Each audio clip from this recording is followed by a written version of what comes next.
talking here if we don't require it. Absolutely.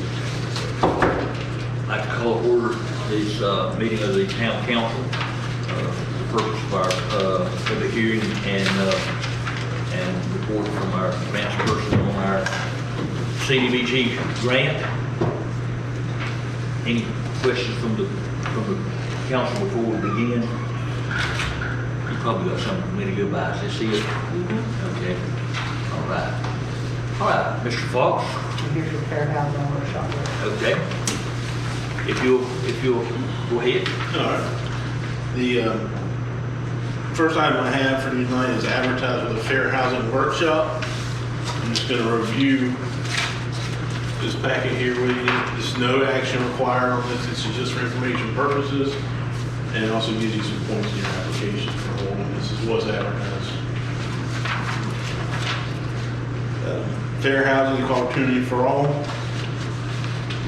Presentation. David Fox of Fred Fox Enterprises. Fair Housing Act, and what does it do? It prohibits discrimination in housing. I'm on slide 2. So it prohibits discrimination in housing related to transactions including the sale, rental, or financing of dwellings. Discrimination includes refusing to rent to someone, steering someone away to a particular type of housing or neighborhood, enacting zoning measures to exclude particular groups because of membership in a protected class. In slide 3, we discussed this protected classes. Under the Fair Housing Act, protected classes are race, color, religion, national origin, sex, familial status, and disability. On slide 4, what is prohibited under this act? No one may take any of the following actions based on race, color, religion, sex, disability, familial status, or national origin. You can't refuse to rent or sell housing based on one of these categories. You can't refuse to negotiate for housing based on one of the categories. You can't separate during terms or parameters, condition or privilege for sale or rental of a dwelling. You can't falsely deny that housing is available for inspection, sale, or rental. For-profit persuade or try to persuade homeowners to sell or rent dwellings by suggesting that people of a particular race, age, sex, etc. have moved or are about to move into a neighborhood. And you can't deny any person's access to membership participating in an organization, sale, or service related to the sale or rental of dwellings. Slide 5. Familiar status is kind of unfamiliar to a lot of people, so it's unlawful to discriminate against a person whose household includes one or more children who are under 18 years old. That's what familiar status is defined as. Familiar status in which one or more minor children live with a parent or legal custodian. There are some exceptions to that. For like a 55 or older community can be has I was exceptions. fixing to ask you how do these down south get away with these communities? They have exceptions to it for familiar status for children. Some of Down your, south, they have communities that you can't move into if you have children. even some of the housing. Senior subdivisions and things. Yeah. Some apartment complex like Farmers Home has an all elderly handicap complex, and sometimes they don't allow children. So they get it based on there's only, I think it's 55 and older and 65 and older, the two ones that you get away with. And we'll get into that a little more too. Slide 6. If you have a physical or mental disability, including hearing, impaired mobility or visual impairment, cancer, chronic mental illness, or HIV, AIDS, that substantially limits one or more major life activities, or regarded as having such a disability, a housing provider may not refuse to let you make reasonable modifications to your dwelling at your expense. A landlord may permit changes only if they agree to restore the property to its original condition when you move. Example, a building with no pets policy must allow a visual impaired tenant to keep a guide dog. Another example of that is if you need to put in a handicap ramp, they can't not allow you to put in the ramp, but they may require you to have it removed before you move out or before you move in the dwelling. Page 7. What housing is exempt? The Federal Fair Housing Act exempts owner-occupied buildings with no more than 4 units and a single-family housing sold or rented without the use of a broker. In that case, if you have a garage apartment or you own one house rental property, you're exempt from the Fair Housing Act. It's usually when you got, or it is when you got 4 or more properties that you rent out or you use a realtor or a broker. There is senior housing exemption, like we just discussed. exempt some senior housing facilities and communities from liability for familiar status discrimination, provide under any state or federal program that HUD is determined to be specifically designed and operated to assist elderly persons, intended for totally occupied persons over 55 or over, I say 65, but over 62. If you feel like, on page 8, if you feel like your rights have been violated, there's a complaint process you can go through. You contact the Florida Commission on Human Relations, and go to their website, or you can contact U.S. Department of Housing and Urban Development, the Southeast Region Office, and it's in Atlanta, and we have the address here available. And if somebody wants to come in and want information, you can always provide them these handouts. Provide them on how to file a fair housing complaint. There's also U.S. Department of Housing and Urban Development, the federal office in Washington, D.C. Page 9, what we need to provide if you have a complaint, you're going to file, it's going to provide the information, your name and address, the name and address of the person the complaint is against, the address or other identification of the housing involved. So if you went to an apartment complex, you'd want the name of the apartment complex that you feel like you discriminated against you, or an address or something so they can tie it back. A short description of alleged violation and the date of the alleged violation. Some of them have a time limit on when you can submit your complaint. So if you don't get it within 120 days, it may not be valid. Every ordinance is different. Then you have a local ordinance in place already, and it talks about if somebody wants to submit a complaint, they can submit it to City Hall, the council will review it. I believe it has a time limit also, and I'm not sure if it's 120 days, but I know it has a time limit. Page 10, what happens when you file a complaint? The officer receiving the complaint will notify the person filing the complaint and the alleged violation. HUD has an investigation unit that will investigate your complaint and determine whether there is reasonable cause to believe that the respondent violated the Fair Housing Act. And then HUD will notify you and the respondent cannot complete. They have 100 days to investigate the complaint. If they can't complete their investigation within 100 days, they got to notify you and let you know why and document their delay. And then the Fair Housing Act conciliation. During the complaint investigation, HUD is required to offer you and the respondent an opportunity to voluntarily resolve your complaint with a conciliation agreement. Page 11. Are there any questions? And you've had this in place before. We presented this to you, I believe, almost every time you applied. You also have been doing quarterly activities on the previous grants where you either do postings or coloring books to schools and other things for fair housing. So you've been doing those quarterly previously. This Sunday at the East Trade Fund, our fire department's giving out flyers on fair housing for our fair housing activity for this quarter. Will you get pictures of those this time?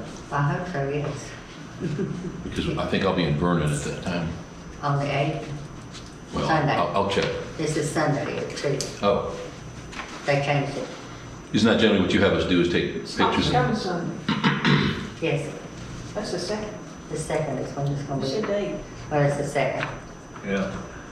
Yeah, the 2nd. And it's been being on Saturday, why is it moving? Because opening day of ball season in all 3 counties is this weekend, Jackson and Washington. And you probably get an eggs and play ball at the same time. Yeah. There's a sign-in sheet going around. Everybody just don't make sure you sign in. Yeah. Does Paul need to sign? Anybody that's present would be great if they would sign in. David, we've done this previously, and I know we have an ordinance. I think I heard a couple of things that I haven't heard before, and I may have just forgotten. Okay. Basically, what Fair Housing Ordinance says is that we don't promote or endorse any of the prohibited discrimination, sex, age, et cetera, race.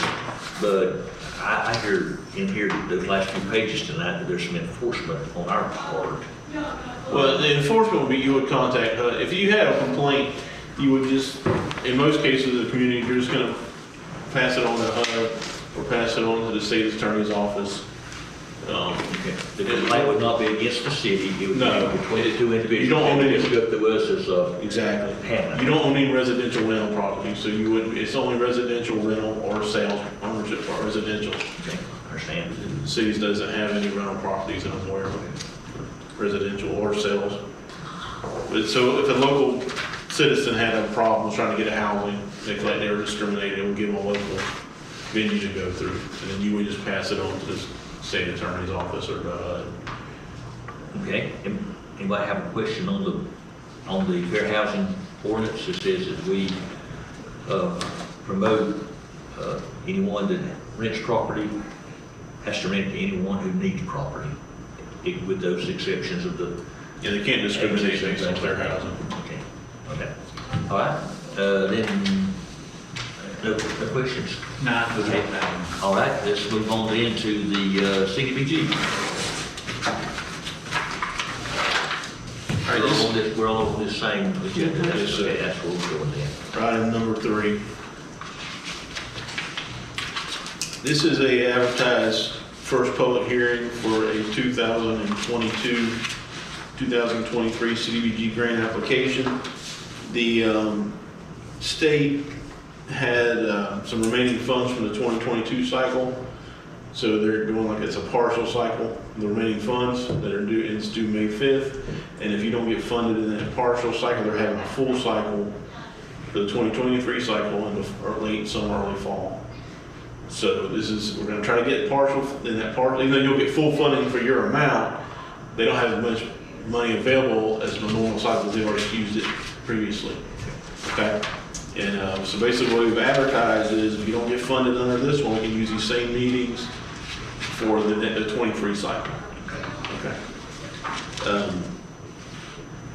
This is a public, advertised public hearing, like I stated.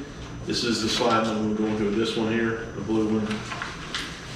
Town of Wausau 2022-2023 CDBG grant application. First public hearing was advertised for 4:30 or soon thereafter, March 30th, 2023. Page 2, as previously applications you had for the small cities grant, the city is eligible to apply, or the town is eligible to apply for up to $600,000. There's no leverage requirements, there's points for it. There are 4 categories under this program. You can only apply for 1 under categories 1, 2, and 3, and 4, I'll get in more detail when we get down to it. The first 3 I'd like to discuss first. First is housing rehabilitation. Any houses you addressed under that category, you would have to go in. They must be owner occupied, low to moderate income. You would go into the house if they applied for assistance, and you would have to bring everything up to code. If you can't bring it up to code for over 50% of the value, you can tear it down and replace it with a new site-built home. In most cases, if you do a house under that category, then a lot of communities will do a 10-year mortgage with them where they don't pay any monthly payment. They just don't want to go in there and fix their house. They turn around and sell it, make a profit. So they do a mortgage-based payback by time. Every year you live there, 10% comes off. It's not a requirement of the program, but it's usually recommended if you go that category. For the available $600,000, you're probably going to address about 5 homes because you have to bring them up to code. And the cost of construction right now is so high that if you're in a rehab, and you bring them up to code, you address all health and safety issues, and if they're disabled or handicapped, you make it meet the ADA requirements for handicap accessibility requirements for residential.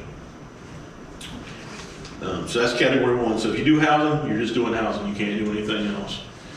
The second category is commercial revitalization. It's where you go into an older downtown area or down there that needs to be improved. You can address streetscape, sidewalks, pedestrian malls, building facade, pavers, trees. Some people have done a parking lot. You would have to have an older downtown. It has to have commercial benefit. You don't think you actually got enough commercial benefit for a commercial application. That is one of the categories. So if you did a commercial, you couldn't do a housing or a neighborhood. You could just do commercial improvements, whatever you include in the application, for $600,000. The third category is neighborhood revitalization. That's like what you did previously at Possum Palace. It's infrastructure improvements in low to moderate areas. So let's say you did street paving. The benefits would be the people living on that street who would have to survey them. At least 51% would have to be low to moderate income. If you do a park improvement, it's a citywide benefit. At least 51% of the city would have to be low to moderate income.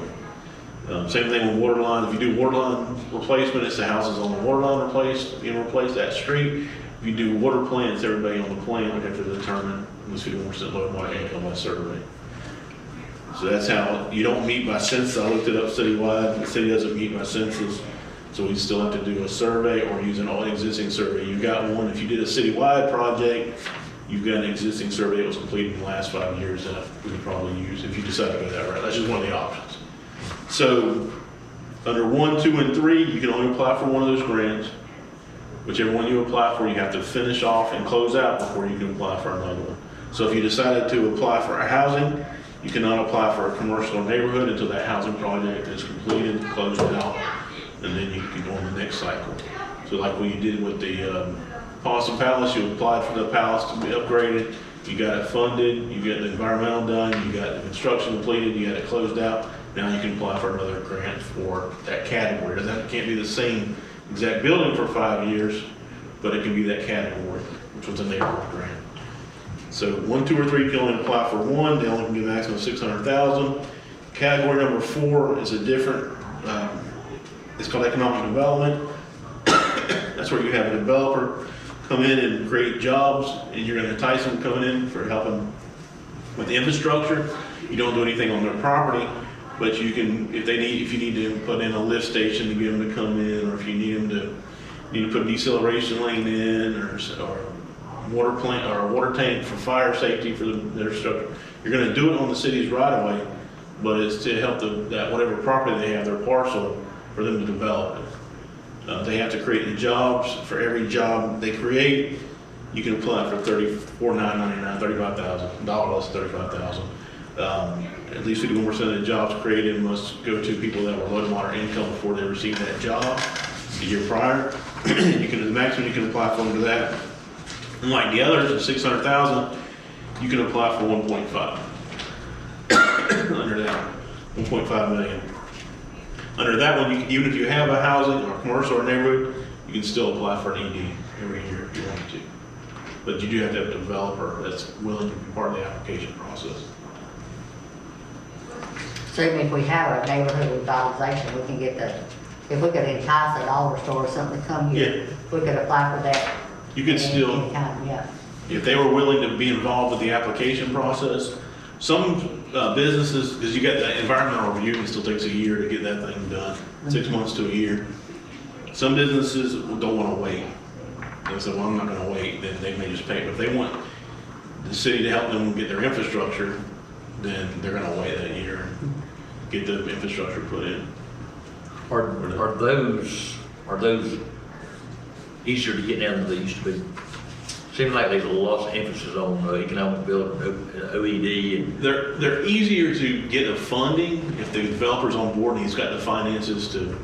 You still got liability, so you're going to want to get them to put something in place, showing that they they've got something in the bank that they can, if they fall through, that you don't have to pay back the money, but they're still responsible for the infrastructure because the city's the applicant. So if they say they're going to create 10 jobs and you put in the lift station costs you $500,000 or whatever, and then they go out, they don't finish the project, then the city's left with $500,000 they got to pay back. You didn't create the jobs. So a lot of communities now are doing bonds or something with the developer that it's not required by the grant, but the communities are requiring it, that they're going to have to get a bond or something in place to protect the city or the town. But they are easier to get. The developers are not wanting to wait a year. The time it's taking so long to do environmental criteria. how can we apply for those? Helping us to cycle. You can apply for those as long as money left. You can still apply. So they're not a closed date. I mean, we could apply next If week. they for this last cycle 22, you could still apply for one. You can do one of these and still do. You can do one like a neighborhood project and still do an economic development. Yeah. Or housing grant and still doing economic development. All right, so those are the 4 categories. Right now, what you've got in place, you only really would qualify for, I say 1, 2, and 3, but really 1 and 3, because 2, you don't have a downtown area that to upgrade. 3. And So, 77 fixing to slide in 3 here. yeah, and you don't, usually that's like an old town that's got a dead downtown, like the downtown needs to be refurbished. Yeah, to bring businesses back downtown, they would use a commercial realization. Any questions on that slide? Page 2. It's probably not necessarily part of tonight's presentation, but I'd like to know more about the economic development. So Yes, sir. would it be visiting with us? Yeah, Make a little more in depth. We'll get you, I'll give you that. Yes, sir, definitely. We can sit down and talk about it. I'll get you some handouts too, so. we'll schedule it. All right, page 3, we talk about at least 51% of the people benefiting on a neighborhood project must be low to moderate income. The last row of the house, so if you had a family of 2, your household income would have to be below 38,850, family of 4, 48,550, a family of 6, 56,350, and a family of 8, 64,1. If you do a housing grant, all the home, everybody that benefits, every house you did, they would have to be below these amounts, equal to or below these amounts. They all have to be low to moderate income. Any questions on the income level? Those are set by HUD. Slide 4. So when you're applying for these grants, there's a process you take. There's points in the application for bonus points. If for every 1,000, there's no leverage requirement, but to be more competitive, some communities will put in leverage. For every 1,000 you put toward the project, then you would get 1 point, up to 25,000 leverage commitment, or 25 points. If the project, if let's say you apply for 600 and the project is 650 to complete it, then you would still have to present the 50,000, but you would only get points for up to 25,000 or 25 points. So you can exceed the 25,000 leverage, you just don't get any additional points for it. So, but that's up to you. It's not a requirement, it's just a points thing on the leverage. Same thing under the neighborhood category and the commercial category. If you go in what they call design ready, meaning your design's completed by an engineer, it's stamped, they're ready to go to bid, they've applied for the permit, permits don't have to be in hand, but they've applied for the permits, then you can get 50 points in the application for what they call design ready. We'd have to submit a copy of that with the application, the completed design, still by an engineer. If you go in design ready, you take that risk. Usually it's a project that you have to do if you get funded or not, because you're not going to get, even if funded, you're not going to reimburse that design cost. That's something that you're risking to get those points. Local government will not be reimbursed for the shovel ready costs. We're just talking about that. Any questions on slide 4? What's the purpose of getting points? It's a competitive grant, so the more points you get, the more, better chance you do of getting funded. But the last three cycles, they funded everybody. So it's hard. I don't want to tell you to do something you may not do. You can put out a cost, like paying for design to get those 50 points additional, and you don't get funded, but they don't fund. So that's why I kind of told you up front, they only got partial funds available for right now. They're due May 5th, but before the end of the year, they're supposed to release another full grant cycle. So if you don't get funded in this partial, then you got a good chance of getting funded in the next cycle. Many were trying to get Cottondale and Graceville and Lynn Haven, and everybody's just trying to get to. Maybe Lynn Haven figured they're not. Yeah, Lynn Haven, level, but any small Like town. Vernon, Cottondale's got one. they can't apply, so if you got one, you can't Yeah, apply. Vernon's got one. They can't apply. Okay. Chipley's Okay, just got one. They just got down one. by region.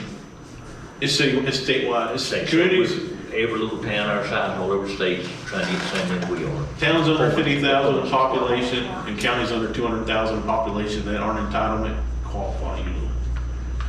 So you can pick with all. Now a lot of them have funding in place already because there's been so many. They did a double cycle last year, so it may not be as competitive. Especially with 2 cycles coming up. If it's competitive, this first one, there's a really good chance by the next cycle, by the end of the year, being so fast after it, quickly that even without leverage and stuff, you've got a good chance of getting funded. So then you can do leverage, you can do design ready, not required, but it's just points. You don't get reimbursed for that. Any more questions on slide 4? If we did something that created a shovel ready or something like that, do we have to commit to that tonight? No. Okay. You would just have to have, I think on that, they're due May 5th. You're not gonna have time to get an engineer on board to do the design, I don't think, unless Margaret tell me otherwise, and get it completed and ready to go to bid by May 5th. Nor does the city have the budget. You know, we just put out $25,000 of city money on that possum palace, you know. Yeah. We had leverage funds on that. We don't have another 25,000 just to go to a grant. And it has to be an engineer or an architect. Or an architect's got it sealed. That It's got to, okay, and it's got to go through the Competitive Negotiation Act. You don't bid it, to get those points, you just design it, the 50 We've got a points. retired architect living 2 blocks over, and he says, I'll do it for $600. That's something you Can can, we do that? You don't have to bid, we don't have to bid. you're not going to, you won't, until you get funded and you go through the environmental process, you won't do any bid, you can't bid. But to get those 50 points, all you're gonna do is get somebody to design it. You're just getting the design, you're gonna hold it on this, hold it until you get ready to go to bid. When you go in shovel ready, what you submit, you pretty much gotta stick with. So if you can't really go back and make changes to it or you lose those 50 points. So if you don't know what you wanna do with that building exactly, we can make it vague in the application because you don't know what you want yet, but once he designs it, we gotta stick pretty close to that. So, I mean, I agree, it'd be great to get those 50 points, but we need to make sure what you're telling them to get ready for, that you're gonna bid out in a year and a half, is what you wanna do with that structure. Because it'll be over a year before we can go to bid on this, we had the COVID grants and these other things, we ain't gone to bid on any We're of them still yet. getting environmental And releases. we're still environmental, it takes a year. So, but yeah, if you know exactly what you wanna do with that building, Just do that with it. What's that? I'm thinking about John Miller, he come down and did that, walk around our park one time with Dallas, way back, one of our grants in the dark ages. If someone like that who is minimally active said, I'll come down and inspect it out, and air, and windows, lights, whatever it's got to be, ADA, he said, I'll do that. And do we Draw a have- set of plans and see. Draw a set of plans and see them. Do we have to bid that? No, we don't have to bid that's mine, it's probably Troy Landry again.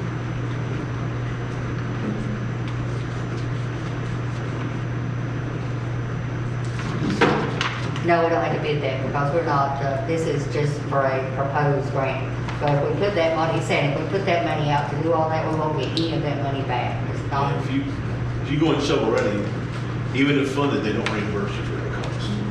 I understand, but if we didn't have the $800 or $1,000 in something, so much just oh yeah, we could do it. still staying active, get us a set of plans just for the good of the town or something like that with a very minimal, You just need it, yeah, that would be great. By I'm gonna tell you to do as much as possible. By Mayfield?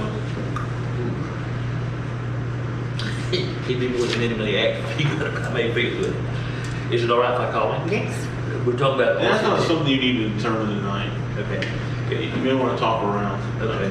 All we're gonna do tonight is talk about get some public input, tell you what the CATF recommended, and then what category, and then from there, you're gonna actually gonna finalize what you wanna do, and what we're gonna add to it, and that kind of thing. This is just a general discussion. We don't have based on right now, we don't have a set project. We're not saying we're gonna do this, that, or the other. We're just saying these are the categories, we're trying to get public input. We haven't finalized anything. We're not allowed to finalize anything.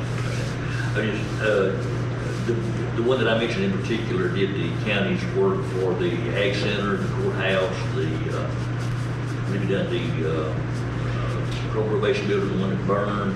He done a lot of work before he retired, and he might still, we became friends over the years, and he may still just, do something worse just for the sake of, just for the town, He's also did some stuff here for us. Once y'all determine a possible avenue you want to go after, then you can solve it. That would affect what we're doing tonight. We can't really discuss that because that's saying you've got a project in mind. We don't have a project in mind. We're just trying to get public input tonight about possible projects.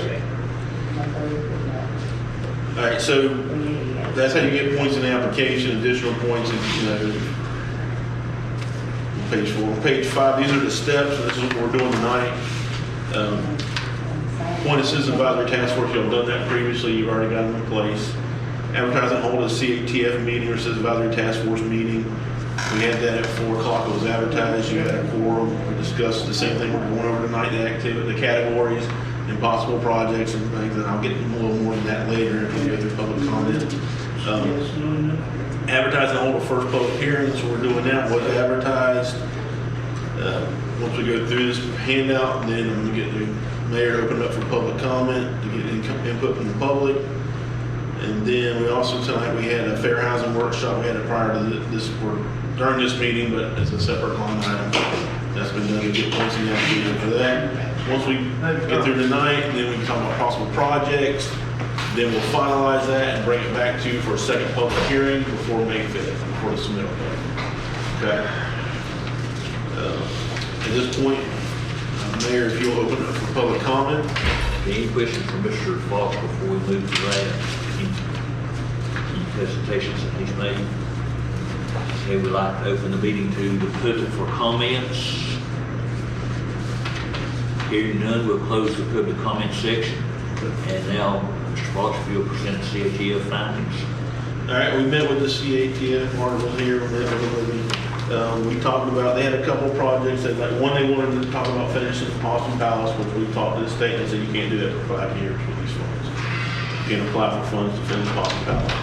So another option they looked at was possibly making improvements. You had purchased you were given a property with a pavilion on it or structure on it, and they would like to look at utilizing $600,000 or applying for the $600,000 that you're eligible for in the neighborhood revitalization category to make improvements. And you give me the name of the Roger Square. Roger Square. I'm sorry, Roger. I had my notes. I left my notes in my pouch.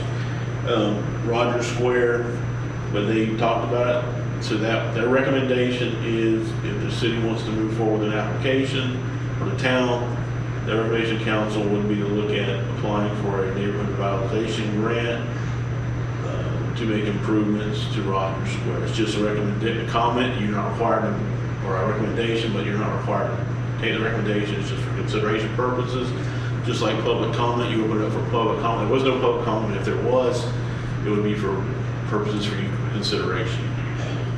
Basically tonight, we just want to find out if you have any questions on what they're looking at, and what the CATF talked about, any comments from the public, and then maybe decide on which category you want to go after, neighborhood, housing, or commercial, and whichever one of the 3 categories you want to go after, and then, and their category was neighborhood. And then, under that category, what you would like possible projects to be addressed, which I believe was the community center, or the building pavilion. So basically, I'm just trying to get direction from you, answer any questions you have, and get direction on if you want to apply for a neighborhood grant like they talked about, or if you want to look at applying for housing or commercial. And then the ED you can always apply for later if you get a job created. Okay. Okay. Anybody have a question for Mr. Fox? Okay, Mr. Fox, what I want to do is say back what you just told us, and if anybody ever looks at the video and some things like that, we'll have an understanding. Is that okay? Yeah. Previously at our last board meeting, we appointed a community task force. Remember those names that was on there? Mr. Carter, Ms. Jones, John. Troy Landry, Dwight Carter. Well, I'm just that way whenever. What's on the last name? Taylor. Steve Taylor. Anyway, we appointed that list of names. We advertised at that same time that they would have a meeting and hearing. Mr. Fox come down and Morgan was a part of that, and they did that earlier today.